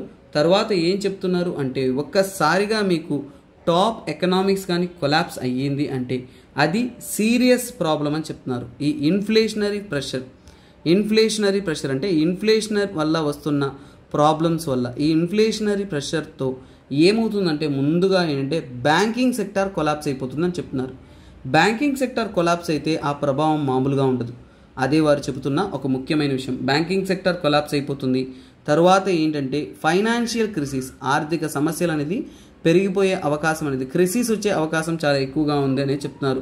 గత 15 ఏళ్ళు 20 ఏళ్ళలో లేనటువంటి ఒక క్రైసిస్ వస్తుందని చెప్తున్నారు. సరే, ఈ BIS రిపోర్ట్లో ఇంకొక మాట ఏం చెప్తున్నారు అంటే ఇలాంటి సమస్య రాబోతుంది కాబట్టి అందరూ కూడా షార్ట్ టర్మ్ గ్రోత్, అంటే తక్కువ కాలంలో మనము గ్రోత్ వైపు పరుగులు తీయడానికన్నా, షార్ట్ టర్మ్లో మనము మంచిగా గ్రోత్ రేట్ ఉంది అని చూపించుకోవడానికన్నా, షార్ట్ టర్మ్ గ్రోత్ రేట్ కన్నా కానీ సో ఇక్కడ షార్ట్ టర్మ్ గ్రోత్ రేట్ కన్నా కానీ అందరూ కూడా ఏంటంటే you need to maintain stability, price స్టెబిలిటీని సాధించుకోవడానికి మీరు ప్రయత్నాలు చేయండి. దానికోసం ఏం చేస్తారు అంటే లాంగ్ టర్మ్ గోల్స్ని పెట్టుకోండి. లాంగ్ టర్మ్ స్టెబిలిటీ కోసం, లాంగ్ టర్మ్లో స్టెబిలిటీ కోసం కావాల్సిన మెష్యూర్స్ అనేది మీరు తీసుకురండి అనేది చెప్తున్నారు.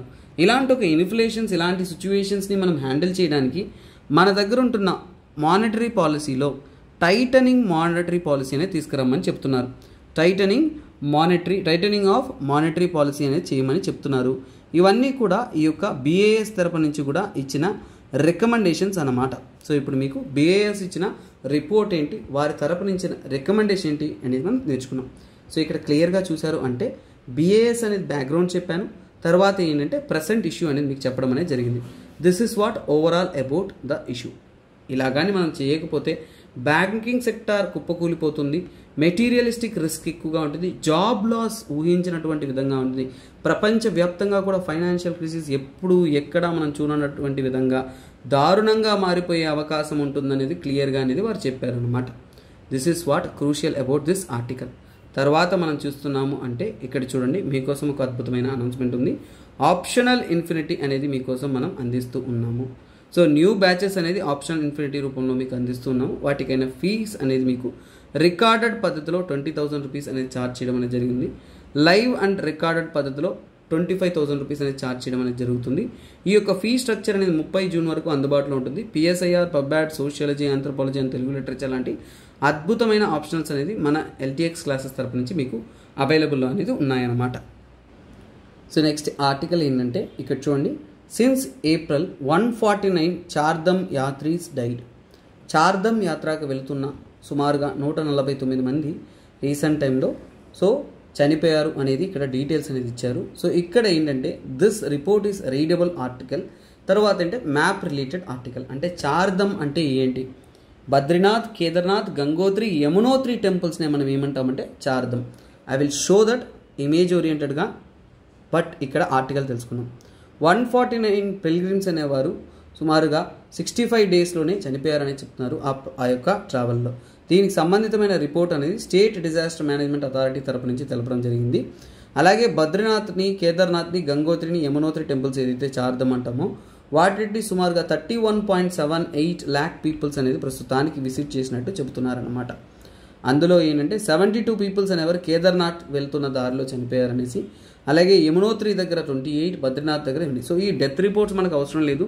బట్ ఇక్కడ ఏంటంటే మోస్ట్ ఆఫ్ ద డెత్స్ జరగడానికి కారణం ఏంటంటే అక్కడ ఉంటున్న కారణాలు తెలుసుకోండి. ఓకేనా. మోస్ట్ ఆఫ్ ద అఫీషియల్ ఏం చెప్తున్నారు అంటే క్రానిక్ ఎయిల్మెంట్స్, కొన్ని ఇబ్బందుల వల్ల, అలాగే ఏంటి హార్ష్ వెదర్ కండిషన్స్ వల్ల, టఫ్ టెరైన్ వల్ల, అంటే అక్కడ వెళ్ళడానికి మార్గంలో కలుగుతున్న ఇబ్బందుల వల్ల, అలాగే అక్కడ చూస్తున్న వర్షాలు, చలి ప్రాంతం కదా, సో ఆ విపరీతమైన క్లైమాటిక్ వేరియేషన్, వెదర్ వేరియేషన్ వల్ల, ఇంకా చెప్పాలి అంటే చాలామంది ఏజ్డ్ పీపుల్ ఇలాంటి ప్రాంతాలకు విజిట్ వెళ్తున్నప్పుడు ఎల్డర్లీ పీపుల్ అనేవారు ఎక్కువగా ఏంటంటే హార్ట్ అటాక్ లాంటి హెల్త్ ఎయిల్మెంట్స్ వల్ల కూడా చనిపోతున్నట్టు తెలుపుతున్నారు. సో ఇది ఇక్కడ చెప్పిన రిపోర్ట్స్, డేటా. అలాగే ఇవంతా కూడా ఫ్యాక్చువల్ స్టడీ ఉంది. సుమారుగా కేదార్నాథ్కి ఎంతమంది విజిట్ చేస్తున్నారు, అలాగే ఇతర ప్లేసెస్కి ఎంతమంది విజిట్ చేస్తున్నారు. 2020లో మాత్రమే 300 మెంబర్స్ అనేది చనిపోయారు అనమాట. సో ఇది మీరు ఒక రకంగా తీసుకోవాలి అంటే you need to study in a mains perspective. ఇది pure and pure mains perspective. ఎందుకంటే ఒక టూరిజం ప్లేసెస్లో, సెన్సిటివ్ టూరిజం ప్లేసెస్లో ఎథిక్స్ పరంగా కూడా మనం దీన్ని చదవచ్చు. కేస్ స్టడీస్లో వస్తుంది. ఇలాంటి డెత్స్ ఎక్కువగా జరుగుతున్నప్పుడు మీరు ఒక డిస్ట్రిక్ట్ మినిస్టర్గా కానీ లేదంటే అక్కడ అడ్మినిస్ట్రేటర్గా ఉన్నప్పుడు ఎలాంటి ప్రయత్నాలు చేసి ఇలాంటి ఒక సంభవాలు జరగకుండా మీరు కాపాడుకుంటారు అనేది ఒక మీ థాట్ ప్రాసెస్లో ఒక 5 పాయింట్లు మీరు థింక్ చేసి రాసుకోండి. That will help you in ethics and other studies అన్నమాట. తర్వాత తీసుకున్నామంటే ఎకనామీకి ఈ చార్ధమ్ యాత్ర వల్ల మాత్రమే 7,500 కోట్లు లాభం వస్తున్నట్టు చెప్తున్నారు. స్టేట్ ఎకనామిక్ అనమాట. అంటే ఇక్కడ చాలా వరకు అత్యంత లాభం కలిగించగలిగిన ఒక ఆఫ్ ద టూరిజం డెస్టినేషన్గా అనేది చార్ధమ్ అనేది చెప్పబడుతుంది. ఇప్పుడు మీకు ఆ చార్ధమ్ అంటే ఏంటో చూపిస్తాను. సో స్టూడెంట్స్, చార్ధమ్ అంటే 4 ముఖ్యమైన పుణ్యక్షేత్రాలు. వాటిని గుర్తుపెట్టుకోండి. కొన్ని ప్రాంతాలు అనేది, ప్లేసెస్ అనేది మీరు గుర్తుపెట్టుకోవాలి. ఫస్ట్ హరిద్వార్ నుంచి ప్రారంభమైన తర్వాత ఇక్కడ చూడండి, right to left, left to right కూడా గుర్తుపెట్టుకోండి. యమునోత్రి, గంగోత్రి, కేదార్నాథ్, బద్రీనాథ్, ఇవే ముఖ్యమైన 4 చార్ధమ్స్ అనమాట. అందులో ఉంటున్న సిటీస్ గుర్తుపెట్టుకోండి మ్యాప్లో. బార్కోట్, ఉత్తర కాశీ నుంచి కూడా యమునోత్రికి, గంగోత్రికి అనేది వెళ్తూ ఉంటారు. తర్వాత గుప్త్ కాశీ ద్వారా కేదార్నాథ్కి అనేది వెళ్తారు. తర్వాత మనం తీసుకున్న జోషిమ్యాత్ అనేది రీసెంట్గా న్యూస్లో ఉంది. అది బద్రీనాథ్ చార్ధమ్కి దగ్గరలో ఉందనేది మనము తెలుసుకోవాల్సిన ఇంకొక ఇంపార్టెంట్ పాయింట్ అనమాట. తర్వాత ఇక్కడ రుద్రప్రయాగ్ ఉంటుంది, అది రివర్ మ్యాప్ చూస్తున్నప్పుడు అక్కడ మీరు నేర్చుకోవచ్చు. సో ఈ పాయింట్స్ అనేది నేమ్స్గా మీరు గుర్తుపెట్టుకోండి. That is helps you lot that's it. Okay students, so next చూడండి, one of the beautiful article ఇది. కొద్దిగా క్రిటికల్ ఆర్టికల్, అర్థం చేసుకోవడం మనకు ఫ్యూజులు ఎగిరే ఆర్టికల్ ఇదేనండి. ఎందుకంటే ఇది దేని గురించి మాట్లాడుతుందంటే pattern of so called trees. Plants యొక్క లీవ్స్ కానీ ఫ్లవర్స్ కానీ వాటి యొక్క ప్యాటర్న్ మీద చేసిన ఒక సైంటిఫిక్ స్టడీ గురించి ఇచ్చారు. సో ఇది ఏంటంటే ఫెబొనాసీ సిరీస్ని ఫాలో అవుతుందని చెప్తున్నారు. సో ఫెబొనాసీ స్పైరల్స్ అంటే ఏంటంటే సింపుల్ చూడండి, ఇక్కడ 1 2 3 4 ఉందంటే ఇక్కడ ఏంటంటే ఇంకా ఎక్స్ట్రా ఎక్కువ ఉంటాయి, ఇంకా ఎక్కువ ఉంటాయి అంటే ఈచ్ వన్ ఈజ్ యాడెడ్ అనమాట. అంటే ప్రతి ఒక్కటి కూడా యాడెడ్గా, అంటే చూడండి ఒక ఆకు మనం ఇలా వేసినట్టు ఇలా ఉంటుంది, తర్వాత ఇక్కడ ఏమి ఉంటాయి ఈ విధంగా ఉంటుంది, తర్వాత ఇక్కడ ఏమి ఉన్నాయి సో ఈ విధంగా, అంటే యాడ్ ఆన్స్ అనేది వస్తూనే ఉంటాయి అన్నమాట. సో ఎవ్రీథింగ్ ఏంటంటే ఇంక్రీజింగ్ స్ట్రక్చర్లో అనేది వెళ్తూ ఉంటుంది ఫ్లవర్ స్ట్రక్చర్ అనమాట. సో ఇలా వెళుతున్న ఇంక్రీజింగ్ స్ట్రక్చర్ని వారు స్టడీ చేసినప్పుడు అంటే వాటి యొక్క ప్యాటర్న్ని స్టడీ చేసినప్పుడు అంటే ఇక్కడ చూడొచ్చు ఫెబొనాసీ స్పైరల్స్. ఇక్కడ చూడండి, Fibonacci spirals are so common in plants today, they are believed to be represent an ancient and highly conserved features dating back to the earliest stage of plant evolution and persisting in this present form, but a new study based on 407 million years ago old fossil challenges this. చూడండి కొద్దిగా కన్ఫ్యూజింగ్గా ఉంటుంది, but ఇక్కడ చెబుతున్న article అంతా కూడా one of the critical article అండి. ఏంటంటే ఫెబొనాసీ series అనేది ఏంటో మనం అర్థం చేసుకోవాలా. ఏంటంటే ఇక్కడ ప్లాంట్స్, ఇది ఎన్విరాన్మెంట్లో సైన్స్ అండ్ టెక్లో సంబంధితమైన ఒక ఆర్టికల్, బొటానికల్ స్టడీస్ వాటిలో వస్తుంది. ప్లాంట్స్ ఏవైతే ఉన్నాయో వాటిలో ఉంటున్న నేచురల్ ప్యాటర్న్స్లో ఏంటంటే మ్యాథమెటికల్ ప్యాటర్న్స్ అనేది ఉంది. ఏముందండి? Mathematical patterns. ఈ మ్యాథమెటికల్ ప్యాటర్న్స్ ఏవైతే ఉన్నాయో ఈ మ్యాథమెటికల్ ప్యాటర్న్స్ని మనం ఏమంటున్నామంటే ఫిబొనాసీ, ఓకేనా, ఫిబొనాకీ సిరీస్ అంటారు, ఫిబొనాకీ సిరీస్ స్పైరల్స్ అంటారు, ఫిబొనాకీ స్పైరల్స్ అని అంటారు. ఫస్ట్ ఆఫ్ ఆల్ ఏంటంటే మీకు అర్థమవ్వాల్సిందంటే ఈ ఫిబొనాకీ అంటే ఏంటి, సో ఫిబొనాసీ అంటే ఏంటి దాని గురించి మనము తెలుసుకుందాము. తర్వాత వాళ్ళు చెబుతున్న ఏన్షియంట్ స్టడీస్ వాటి గురించి మనం నేర్చుకుంటాం. సో ఫస్ట్ ఆఫ్ ఆల్ ఏంటంటే ఫిబొనాసీ, ఓకేనా, ఫిబొనాకీ సిరీస్ అంటే ఏంటంటే ఫిబొనాకీ, ఓకేనా, ఫిబొనాకీ సిరీస్, ఫిబొనాకీ స్పైరల్స్ అంటున్నారు. సో ఫస్ట్ ఆఫ్ ఆల్ ఏంటంటే ఫిబొనాకీ సిరీస్ తెలుసుకుందాము, తర్వాత మనకి దాని గురించి తెలుసుకుందాం. ఫిబొనాకీ సిరీస్ అనేది మనం మ్యాథ్స్లో చదువుకుంటాము. ఫిబొనాకీ సీక్వెన్స్ అంటారు. 1 1 1 + 1 2, 1 + 2 3, 3 + 2 5, 5 + 3 8, 8 + 3 13, 13 +, ఓకేనా. సో అంటే ఇలా వస్తుందన్నమాట. సో స్టూడెంట్స్ మీకు ఏం అర్థమవుతుంది? ఈ 1కి ఏంటంటే సో చూడండి 2 అనేది ఏంటి, ఈ రెండింటిని యాడ్ చేస్తే 2 వస్తుంది, అవును కదా. సో ఈ రెండింటిని యాడ్ చేస్తే 2 వస్తుంది, ఈ రెండింటిని యాడ్ చేస్తే 3 వస్తుంది, ఈ రెండింటిని యాడ్ చేస్తే 5. అంటే ఫిబొనాసీ సిరీస్ అంటే ఏంటంటే ముందున్న రెండు వాటిని యాడ్ చేస్తే వచ్చేదాన్నే మనం ఏమంటామంటే సో కాల్డ్ ఫిబొనాకీ సిరీస్ అంటాం. ఇదే సీక్వెన్స్ని ఫాలో అవుతూ ఈ ప్లాంట్స్ ఏవైతే ఉన్నాయో అవి వాటి చుట్టూ ఫామ్ అవుతున్న ముఖ్యంగా ఫిబొనాకీ స్పైరల్స్. ఇదే విధంగా ఇది సిరీస్ అండి, మ్యాథమెటికల్ సిరీస్. ఇదే విధంగా ఫిబొనాకీ స్పైరల్స్ రూపంలో అనేది మనకి ఫామ్ అవుతుంది. అవి ఏంటంటే మన ప్లాంట్స్లో ఉంటున్న, ముందుగా చెట్లలో ఉంటున్న లీవ్స్, ప్లాంట్స్లో ఉంటున్న లీవ్స్ కానీ ఫ్లవర్స్ కానీ, ఓకేనా. సో ఫ్లవర్స్ కానీ తర్వాత ముఖ్యంగా డిఎన్ఏ స్ట్రక్చర్స్ కానీ, ఇంకా చెప్పాలంటే యానిమల్ షెల్స్ ఏవైతే ఉన్నాయో అవన్నీ కూడా ప్రస్తుత కాలంలో మోడర్న్ డేలో స్టడీ చేస్తున్నప్పుడు ఇవన్నీ కూడా ఫిబొనాకీ సిరీస్ని ఫాలో అవుతున్నాయి అనేది చెబుతున్నారు. ఫిబొనాకీ స్పైరల్స్ అనేది ఫాలో అవుతున్నాయి అనేది చెబుతున్నారు. ఇది చాలా వరకు అబ్జర్వ్ చేస్తున్నప్పుడు ఏంటంటే ఈ స్పైరల్స్ కూడా ఏంటంటే ఎయిదర్ క్లాక్ వైజ్ డైరెక్షన్లోనూ ఉన్నాయి, ఏమండి క్లాక్ వైజ్ డైరెక్షన్లో ఉన్నాయి, కొన్ని యాంటీ క్లాక్ వైజ్ డైరెక్షన్లోనూ ఉన్నాయనేది వారు క్లియర్గా అనేది స్టడీ చేసి చెప్పడం అనేది జరుగుతుంది. ఇలాంటివన్నీ కూడా ఏంటంటే కొన్ని తరహా ప్లాంట్స్ అంటే ఎక్కువగా అనేది కనిపించడం అనేది జరుగుతుంది అనేది చెప్తున్నారు. అతి ముఖ్యంగా ఏంటంటే పైన్ కోన్స్ అంటే కొద్దిగా ముళ్ళ వెరైటీ లాగా ఏదో ఈ విధంగా చూస్తున్నా ఈ విధంగా ఉంటున్న ప్లాంట్స్లో ఉన్నట్టు వాళ్ళు చెప్తున్నారు. సో ఇందులో ఏంటంటే వారు ఓవరాల్గా స్టడీ చేసినప్పుడు ఈ ఫిబొనాకీ సిరీస్ ఇవన్నీ కూడా స్టడీ చేసినట్టే కొన్ని ఏన్షియంట్ ఫోసిల్స్ని స్టడీ చేశారు. పురాతనంగా అంటే అంతకుముందు ఉంటున్న ట్రీస్ ఏవైతే ఉన్నాయో, అంతకుముందు ఉంటున్న ఏన్షియంట్ ఫాసిల్స్ ఏవైతే ఉన్నాయో వాటిని వారు స్టడీ చేశారు. ఏన్షియంట్ ఫాసిల్స్ని స్టడీ చేస్తున్నప్పుడు ఏంటంటే ఇవన్నీ స్టడీస్ నాన్న, ఇంకా పూర్తి కాలేదు, చదువుతున్నారు, స్టడీస్ చేస్తున్నారు కాబట్టి మనకి ఇంకా డేటా కూడా వస్తుంది. సో అందువల్ల బట్ ఫస్ట్ ఏంటంటే ఈ ఫిబొనాకీ స్పైరల్స్ ఎందులో ఉంటుంది అనేది మీకు ఎగ్జామ్లో చాలా క్రూషియల్. ఏన్షియంట్ ఫాసిల్స్లో చదువుతున్నప్పుడు ఏంటంటే అక్కడ వారికి ఏంటంటే నాన్ ఫిబొనాకీ కూడా డిస్కవర్ చేయడం జరిగింది. అంటే నాన్ ఫిబొనాకీ, ఓకేనా. సో ఫిబొనాచి అంటారు ప్రాపర్గా definition. I spelt it wrong, pronounce చేసే ఫ్లోలో రాంగ్ ప్రొనౌన్స్ చేశాను. ఫిబొనాచి అంటారు, ఓకేనా. ఏమంటాం మనం? ఫిబొనాచి. ఒరిజినల్ ప్రొనౌన్సియేషన్ వచ్చేసి ఫిబొనాచి. నాన్ ఫిబొనాచి స్పైరల్స్ ఉంటున్న స్పీసీస్ కూడా వాళ్ళు డిటెక్ట్ చేయడం అనేది జరిగింది. సో మొత్తానికి ఏంటంటే నాన్ ఫిబొనాచి స్పైరల్స్ కూడా వారు డిస్కవర్ అనేది చేశారు. అంటే ఏంటంటే ఎవల్యూషన్ థియరీలో మనకి దీన్ని స్టడీ చేసినప్పుడు మనకి ఏమర్థమవుతుంది? ఎవల్యూషన్ అంటే కాలంతో పాటు ఎవల్యూషన్ అవుతున్నప్పుడు ఈ మధ్య కాలంలో ఉంటున్న వాటిలో ఏంటంటే పర్ఫెక్ట్గా ఫిబొనాచి స్పైరల్స్ అనేది చూడడం అనేది జరుగుతుంది. అంటే గతంలో ఉంటున్న ప్లాంట్ ప్యాటర్న్స్కి ఇప్పుడుంటున్న ప్లాంట్ ప్యాటర్న్స్కి ఏంటంటే ఆ చేంజెస్ అనేది లీఫీ ప్యాటర్న్ కానీ ప్లాంట్స్లో అనేది చేంజెస్ ఉన్నాయనేది వాళ్ళు క్లియర్గా అనేది కనుక్కోవడం అనేది జరుగుతుంది. అలాగే ఈ మధ్య కాలంలో ఏంటంటే ఇక్కడ చదువుతున్న సమయంలో ఏంటంటే ప్లాంట్ ఎవల్యూషన్లో, అంటే ఎవల్యూషన్ ఆఫ్ ప్లాంట్స్ ఏదైతే ఉంటుందో వాటిలో ఏంటంటే రీసెంట్గా ఉంటున్నప్పుడు ఏంటంటే ఈ ఫిబొనాచి సిరీస్ అనేది ఎక్కువగా ఎవాల్వ్ అవుతున్నట్టు వారు చెప్తున్నారు. అందుకనే ఫిబొనాచి స్పైరల్స్ అనేది ఎక్కువగా ప్లాంట్స్లో అబ్జర్వ్ చేయడం అనేది జరుగుతుందని చెప్తున్నారు. సో అలాగే ఏంటంటే కొన్ని ఏంటంటే సిస్టమైజ్డ్గాను ఉన్నాయి, కొన్ని ఏంటంటే అవంతా కూడా ఒక కాంప్లెక్స్ స్ట్రక్చర్గా ఇండిపెండెంట్గా వాటంతటా అవి స్ట్రక్చరల్గా ఏర్పడుతున్నట్టు చెప్తున్నారు. సో అలాగే ఏంటంటే వీటికి అంతా కారణం ఏంటంటే, సో ఇంకా చెప్పాలి అంటే ఒక హైపోథసిస్ కూడా ఉంది. అంటే వాళ్ళు చెప్తున్న కొన్ని విషయాలు, అంటే ఇందులో చాలా అన్ఆన్సర్డ్ క్వశ్చన్స్ ఉన్నాయి. అన్ఆన్సర్డ్ అంటే ఇంకా దీనికి అంతు చిక్కని సమాధానాలు మనకి ప్రశ్నలు అనేది ఉన్నాయన్నమాట.